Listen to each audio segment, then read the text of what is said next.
Welcome to The Grow Show, where we speak with leading business experts to help you grow yourself, grow your business, and grow your community.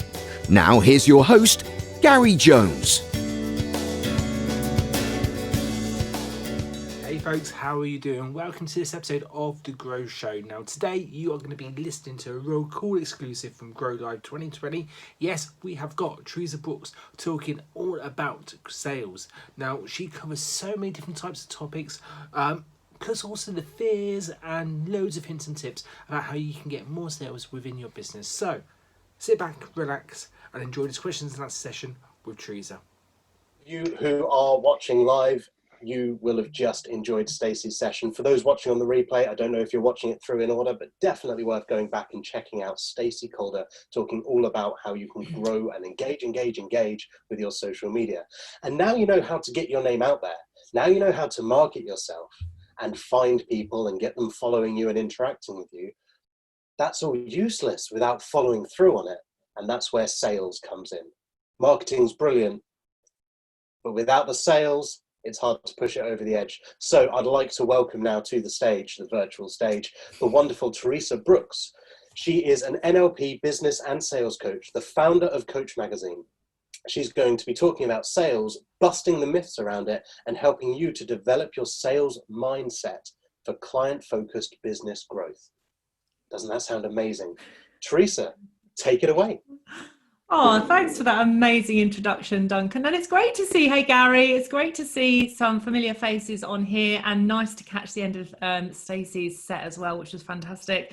So yeah, it's really interesting that Duncan has said about following up and that making the clear point that the marketing and the sales are actually different things. So whereas they're best friends, and these days, you know, with amazing funnels, automation and all kinds of stuff, your marketing can almost do your sales for you, which is amazing for people that really don't like sales, right?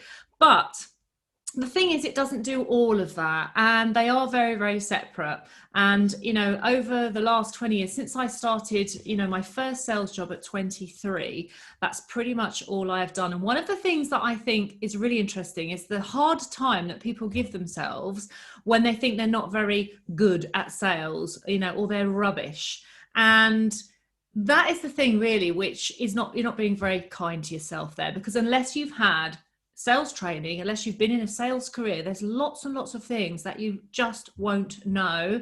A lot of assumptions. Duncan mentioned assumptions.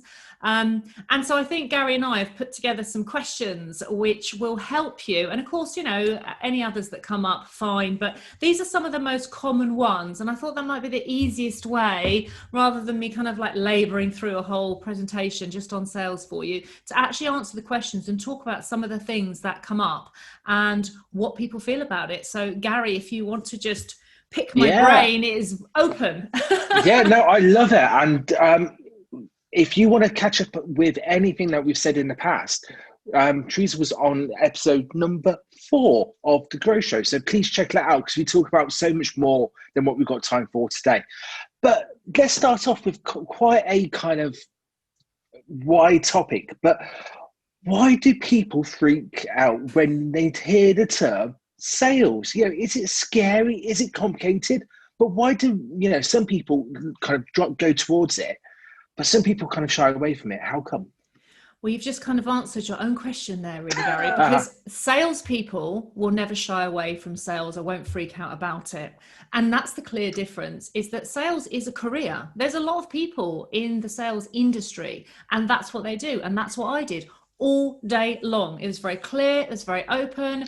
We were sales consultants, we made a lot of money, we talked about money, we had the right mindset, none of the stuff. And I think when you come into the entrepreneurial world, it depends who you're talking about. So if you're talking about entrepreneurs who are starting their own business and they are their own brand, a lot of things start to muddy the water there, because people will assume that their sale is themselves. So when you're offering a service and you're thinking about putting a price ticket on, they're just too close to it really, and they don't understand what sales actually is. Okay. And so immediately they think, oh my goodness, I've got to get money out of somebody. So it's the way that people think about it. It's the language that they use around it. And of course, That's not what sales is. So really, the transaction is right at the end of the most fantastic communication journey, that you can experience, which is why I love it, because I love communication. The byline and the outcome of that is a good sale, a good, healthy sale. And it's got the right ticket on it. And of course, it's money in the bank. So you're building your business. But the reason that they get scared and freak out about it is because the money and what it means and all of your limiting beliefs and attachments and experiences around that all come in right at the beginning when you just say the word sales. Yeah, it kind of cascades straight into that, doesn't it? And then your previous beliefs, that makes such a difference. When you're looking at kind of sales, there's, I suppose, a number of different types of sale methods that people do. Cold calling for one, phone sales, direct messaging on, different platforms. Is there one particular method which is really, really beneficial, got a really good success rate, or does it depend on the person and depends on the kind of the product and service? Yeah. Okay. So let me just set one thing really straight here. Okay. Every single sale and sales process that you go through is the same. Okay. The sales process that you're going through and what you're doing and how you're communicating with that person and for what reason and why is the same. Every sale is the same. All these are different communication methods. And a really good thing to think about that is that when you're communicating with your clients, how do they like to be communicated with? Okay. And that's really what you want to be doing when you think about it. So there isn't a best one, because what's best for me isn't best for you. But if I like to speak on Messenger about our conversations, then don't try and take me over onto email. Just follow me on Messenger. If I like to audio, you can audio with me. If I like to FaceTime you, FaceTime with me. And if I like to just pick up the good old fashioned phone, then do that. Because what you're doing, Gary, is you're connecting with somebody. And you need to connect with them in this conversation in the way that they like to be connected with. And you know how that feels when that's not quite right. And someone keeps doing something, send you long emails, and actually you just want to have a chat. All of that is very interruptive to the rapport that you're building within the sales communication. So in sales, you've got a framework. Okay, there's an A to Z. There's pretty much 7 steps of the sale, and there's all phases. So that's the foundation. That's what I teach people, and that's what they need to know. On top of that, you've got all the good stuff, all the communication, all the rapport. So it's a 3-layered, 3-tiered process, if you like, sales. It's not a straightforward thing. Again, back to the same comment about why would you expect to be great at it when you've never done it? And yet lots of people just seem to be great enough in their businesses to do really well. So imagine if they were better. But yeah, to answer that question, it's really all about going with what somebody likes, how they like to be worked with, and their communications. Because if you get that bit wrong, you'll just be annoying. So none of those methods are better than another one, really. Yeah, you use them all as well. I love it, because when I'm talking to customers about, and people just in general, about what marketing methods they should kind of communicate their messages to the customers to, it's exactly that. The first question is who is your audience? Who do you want to talk to? And what type of content do they engage with? Yeah. It echoes exactly what you've said. And we overcomplicate things. Things with, what's the best way? What's the secret magic? What's the trick? What's the tactic? And really there is, the way that I, do sales, there's none of that. But there's a huge amount that's about the client. And that goes for everything, your content, your message, your sales conversations. You're building relationships, but relationships alone won't cut it. This is the thing. No, and that's very true. Remember, if you're watching this, in the Zoom call, if you've got any questions for Teresa, put them in the chat. Or put your hand up, and we will kind of go straight to you and ask them. Go for it, because we've got Teresa here who's got years' experience. Let's use her. Let's use her to answer your question. The only time I'll say use and abuse me, so you might as well go for it. I've got a quick question for you in that case, before what everyone's thinking. And it's all about pricing. So is it harder to sell higher priced items or high ticket items than kind of lower price? Oh, this is a great one. I love this question. And you and I have talked about this. So again, picking from the previous conversation, just a couple of minutes back, every sale is the same. Okay, now people think that there's these really different ways that you can actually teach people to sell high ticket, or you've got to be different when you're doing that. It's not the case. The difference between the £5 customer, the £5 sale and the £5,000 sale is simply the client. Okay, because just because something's a fiver doesn't mean you want it, doesn't mean you need it, doesn't mean it's cheap. I mean, I've had people go on and on, it's only £2.50, it's only a fiver, it's only a tenner. I don't want it.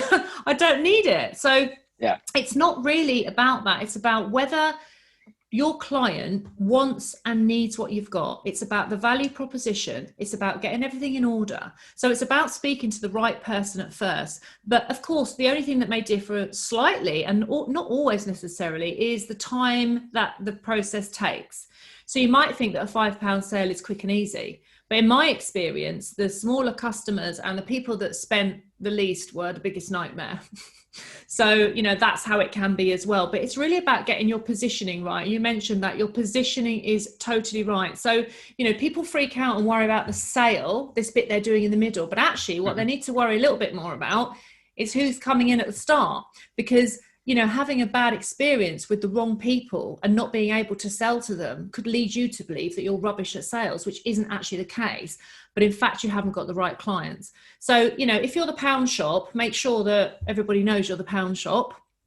And, if you're Harrods, make sure everybody knows that you're Harrods, because when they come to you, they've got an expectation. They're already, what we would call in the old days, they're already more qualified, and now we've changed it to ideal client. Whatever you want to call it, it's the same thing. Yeah. Nice. So there's no difference, Gary. There's no difference. It's just, different sophistication levels of and different clients and different types of communication. Again, you need to sort of match who you're speaking to. But the sales process is the sales process. That's it. It just gets tailored and chopped about to suit. I suppose it's the same if we go from high ticket to sales. It's the same process. If you've got your propositioning right, if you know where your target audience is looking to buy and how they're looking to buy, does price come into it, or kind of is that a factor?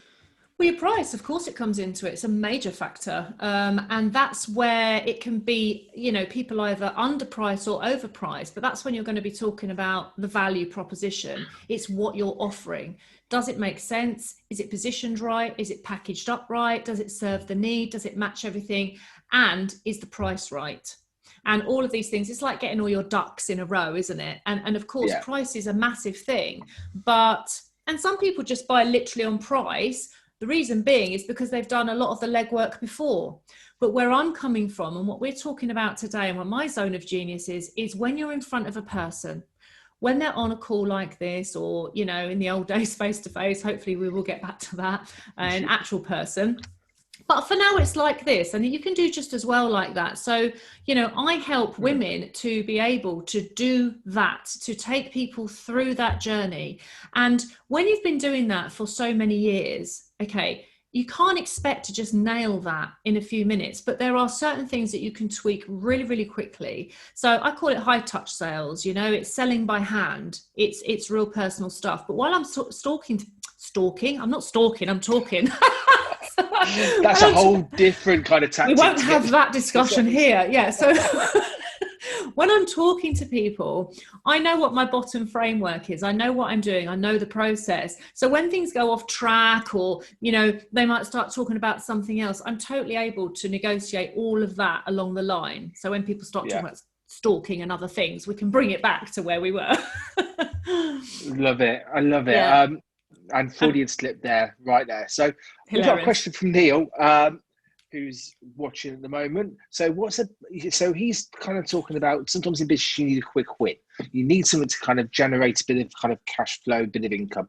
What is, in your opinion and experience, is the best way of doing this? What do you reckon? So the question is, what's the best way of generating a quick bit of income? A quick win. Yeah. So in a nutshell, if you're looking for a quick win, a couple of weeks, the mortgage is going out, you haven't got enough to cover, how could you get it? So what you've got to have a look at is what you do. Okay. So have a look at your big skill set. Okay. So what you might do. So what you might, is Neil a photographer, or is that just a cool, is that Neil? at the bottom No, here on the Neil call? is a Got a different photographer. Neil. Yeah, he is. Yeah, Oh, Neil, if okay, you want great. to jump in, go for it if you want. Yeah, sure. So, you might have like an ideal package or something that you do that really is what you want to do. So I don't know what kind of photographer you are, but you might be, let's say you're a wedding photographer. You want to do a whole wedding, for instance. So you're going to have basically your top package of what you would like to sell. And that's really what you're after. But if you're looking for something that you can, as you call it, a quick win, or you can just get out there and sell, you need to take a chunk of your skills. You need to take a pocket of your skills and you need to package it up into something that people might want at a price that they might want. Does that make sense? So without speaking to you directly, I couldn't be more specific about your actual Cool. products. So his mic on his laptop's broken, so he can't jump in. Oh, that's all right. But I think we'll just answer it. I think what he doesn't want to do is kind of do the spammy sale messages. That's the bit he doesn't want to do, especially with new businesses who haven't had the time to build a trust relationship. So the question is there really, why do you think it's spammy? What's spammy about it? That essence really, again, is coming from sales fears. Because if you've got a great little offer, okay, and it's the right price and you can attract the right people to it, there's nothing spammy about that at all. What you've got to realize is that if people have got a problem or they need your service or they're looking for it, then you've got a need to fill. Okay, it's almost like a duty. You've got to offer this stuff out so that people can actually buy it. Sometimes you might offer something out and you might not get a huge amount of uptake, and it could just be the price is not quite right, the package needs changing, maybe you haven't done your market research. Find out what people would like and package that up for them. Get the right price on it. And so you can ask people sometimes. The best way is to find out what would people like. So you take a pocket of your skills, you package it into something. And as for spammy, well, we talk about this a lot. And I know some people, on this call in this group, and it's something we've discussed a lot. Spammy is what happened to me the other day when somebody that I don't know and I haven't got a relationship with, and I might be vaguely connected on Facebook, I do seem to be, spammed my inbox, not once, twice, but maybe 3 times, with something that they are selling. Now, what was interesting about that was there was something in there that I had an interest in. But that to me is really spammy because I don't know this person. And when I did reply, they were like, oh, thanks for replying and stuff. And then we went forward and we talked a little bit about it, but then it just went cold because obviously they're not prepared to take me through the journey, the process, and find out any more about me and what I need and what I want. So it just went cold. That's spammy. All right. I wouldn't recommend doing that to anybody. And this is why sales, when you say quick wins, you can have quick wins, but only when you've built your audience and you've built a good following and you've built a good set of customers. And then you can say, hey guys, look, this is what I'm doing. This special offer for this, about this, blah, blah, blah, XYZ, making it up, Neil. And this is the price and this is what I'm offering out at the moment. And your customers will like that, but you can't just do that and whack it out to everybody. It's what we used to call spraying and praying. It's prospecting from hell is what that is. and you really, really don't want to be doing that on social selling. No. I'm quite happy to kind of talk about my experiences with this at this stage, because I've had about 12, 13 years of retail, kind of working in retail. And in retail, you've got a sales process. You've got a framework where you kind of do to make sure that all of the stores and all of the kind of people in a sales team, sales force, sell the same way. So the experience for the customer is the same if you go anywhere. So I'm used to that structured selling. And not stupidly, because that was my own kind of belief, but when I started my own business, I didn't want to do that. And with this event, you know what? It's pushed me out of the kind of entrepreneur, pure value kind of side, and I become a salesperson again. And do you know what? I kind of enjoyed it. I did kind of enjoy it. I know, because great. What I started doing was I started having more conversations. So I started throwing out messages to all the people. So I've got 2 groups. My growing circle is my mentoring group, and then the grow community, which is my free Facebook group. So I threw a message out to start a conversation with each and every person in there. At the end of it was a little side note. Also, if you've want to go to Grow Live as part of the community, and thank you, please use this promo code as guest. That was my way of giving value to them, but also seeing how many people I could have conversations with. Yeah. I've had more conversations doing that than I have ever. And spending that time talking to people has generated a few sales for Grow Live, for sure.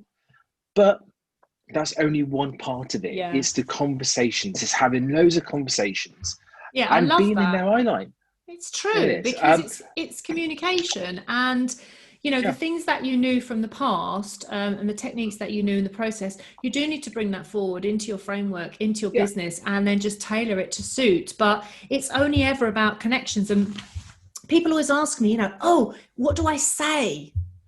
What do I say on the call? Okay, literally, and this is a big question. Great question. What do I say? And as we're talking about conversations, this might lead naturally, so I can give you some nuggets, hopefully.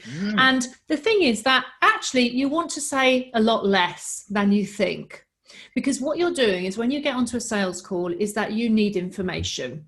Okay, you need to understand. And sales and coach training, oh my goodness, they just go beautifully together now. I see so much, and also NLP as well. Fantastic trio there.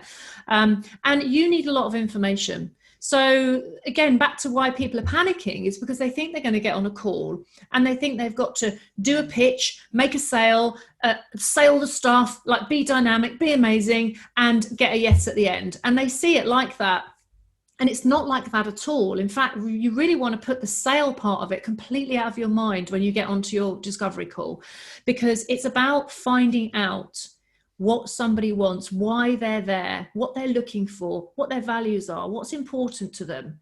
When do they want to do this? There's a lot of things that you need to tie in, and you can't get all that information when you're chattering away because you're so worried about when you're going to pitch for the sale and say all your stuff that you've been practicing. So you need to really not say so much, okay, but ask the questions. And there's parts to do more and less of that within the sales process as well that I teach, because you need to let people unpack their stuff in front of you and tell you.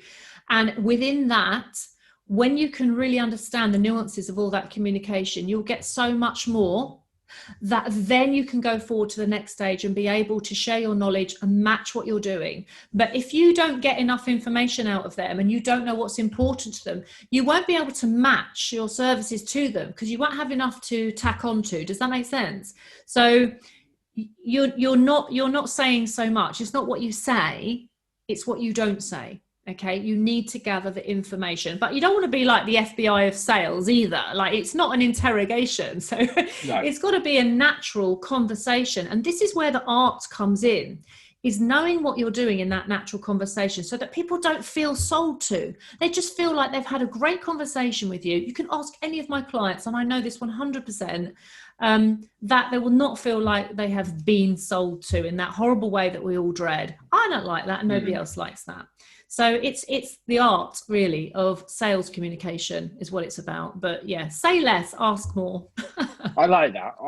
And I always find if you're not too sure about what to say, ask a question, because then that also buys you time as well to do that. Mouth. Yeah, it's a great way of doing it. And I can remember thinking back to my good old forced sale days where I was selling products I didn't really believe in, which I suppose actually is another thing. You've got to believe in your product and believe in your service. Well, if you're yourself and you are your product and you don't believe in it, you've got a problem, because, when you're in structured sales, so, I've sold other people's services, advertising space, media. I worked for Yellow Pages for years. I'm selling a concept, really, a space in the air of like something that will bring you business. So it's pretty interesting. But yes, I believed in those products. Sometimes I didn't, and I would avoid selling certain ones, and then I would get a little kick up the bum. You've got to sell this stuff. But I was never very comfortable with those parts. And I'd rather sort of, miss a little target in that area and make it up there than sell someone something they didn't need. But yeah, if you're in your own business and you are your brand, you have to know and believe in yourself. You have to know who you are, what your values are, and building a business based on that will give you confidence, really, which is what is lacking. Confidence comes into sales a lot. People will say, oh, if only I was more confident. Now, that's great because confidence is a big part of it. tonality is a big part of it, believe it or not. How you speak and the intonation that you have on certain words and what you do. Okay, there's a lot that you can do in your sales conversations that are very subtle but very powerful. But you know, it's really important to know who you are and what you're offering out, and to believe in that, Gary. You're so right. Yes. No, I'm nodding my head because I completely get it, and I love it. Nodding dogs here, yeah. I really, yeah, I do. It's great. Yeah. So we've got time for a couple more questions. Okay. Literally, we've been talking for 23 minutes, so thank you so much. We've got. It's quick, doesn't it? I've got one in the chat. It does, and I've got then one that I just want to kind of throw out to you as well. So Duncan's put in the chat, what's the most effective thing that people can do for themselves to improve how they feel about those sales conversations? What's the most effective thing people can do for themselves to improve how they feel about the sales conversations? Bingo, that's it. Okay. So first of all, I'd need to know how you do feel about the sales conversations in order to change that. But let's assume that you don't like them. Would that be fair to say that you're not keen on them? You've really got to ask. Yeah, you've got to ask yourself, you know, what don't I like about the sales conversation? So is he able to answer that bit for me? Yeah, sure. So he's there, Duncan. Brilliant. Hello. Yeah, I posted the question to kind of spark conversation. I personally, I love it because I know that I can help people. My sales conversations don't feel like sales conversations. No. Most of the time, my real kind of sales conversations come when someone's booked to have that conversation with me, so we can find out if it's the right approach for them. And okay, I'm with you. I hear you. Yeah. But I know that a lot of people I speak to, that's something that they really struggle with, is that they feel uncomfortable is probably the key thing about having those conversations. I think it's probably an element of fear, doubt, and a lack of confidence in themselves. I just wondered, in your experience, because I'm sure people listening are going to benefit from it, in your experience, what probably the simplest, and I appreciate giving an answer that covers everything for everyone, it's never going to really work, but what's the most effective, most common thing that helps make that difference? Yeah, great. Thanks, Duncan. So now I can give you that answer. The thing that you do is you shift the focus, okay? So instead of trying to figure out all your stuff all at once and all your limiting beliefs and everything that's packed down and all of that jazz, which we can do, shift the focus off you and on to your client, okay? So you need to tell yourself, this is not about me. Okay, so you need a bit of an affirmation there. This is not about me. I'm not here to find my next relationship, best friend, marriage, whatever. This is not about me. Okay, because that person doesn't really care too much about you and all your problems and what you think about sales. They're the one with the problem. They're the person that needs the help and the support. So if you find yourself feeling uncomfortable, you just need to tell yourself, it's not about me. This is about my client. So, you know, the three things that I work on is serve, solve, and sell. So this is the first stage. You're serving somebody else, okay? So you need to just shift that focus, take a new perspective and think, how can I help this person? Just think about it really simply. How can I help this person and what do they need? Let's just begin. And all the limiting beliefs and the stuff that is from the past and packed down, you can sort out in another area. So shift focus is the answer to that one. So I hope that helps. Is there another question? Because I wanted to give you a gem on when they say, I'll think about it. So I'll tell you what, we've got literally 1 more minute. Okay. So go for that, because I think that's a great question, and then we'll finish it all. Right. Let's do it. Speed sales talk. So when they say, I'll think about it or leave it with me. That was our worst nightmare in sales. So I used to come out of my corporate calls years ago, ring my friend and we'd say, leave it with me. We'd go, oh no, not leave it with me. So if someone says, I'm going to think about it, okay, there's some things that have gone possibly a little bit wrong. There's a lot to unravel quite quickly there. But the main thing is you need to know what they're thinking about. So you need to find a way in their language, continuing the rapport that you've built, to ask them, what exactly is it that you're thinking about? You might not say it quite like that, but you need to know, because it could reveal something else, which you could then go back and then you could actually close that call. So try not to leave it with them when they say, I'll think about it. At least find out what they're thinking about. Always show empathy, understand it's a consideration. And the tip that I would give you is to take it back on yourself and say, If there's anything that I haven't explained properly, and that could be the case, or there's something that's burning in your mind, a question, tell me now. This is the space while I'm here, and I can help you with that. Hopefully that fits in the last I think minute. that is a brilliant way to finish it off. Thank you very much for that. If people want to connect with you on social or find out more information on your website, how can they? Let's throw it out so there. easy. Just put my name into social media and up I pop. It's really simple. My website's under rebrand, but everywhere else I'm in full flow. We've had comments in the chat that they love the talk. It's the best talk yet. Thank you so much, Teresa, for your time. I love that. I hope that helps. Oh, I'm chuffed. And also check out the rebrand. It looks fantastic. Thanks, does Gary. look fantastic. A lot of hard work. Thank you. I can imagine. So I'm going to stop the recording now. Pass it back on to Duncan, and then I think we're going to go on to a break. But thank you very much. Thank you. Thank you so much for watching this episode of The Grow Show. And if you want to catch up with Teresa and what she's doing, check her out on social media and check out her website for more info.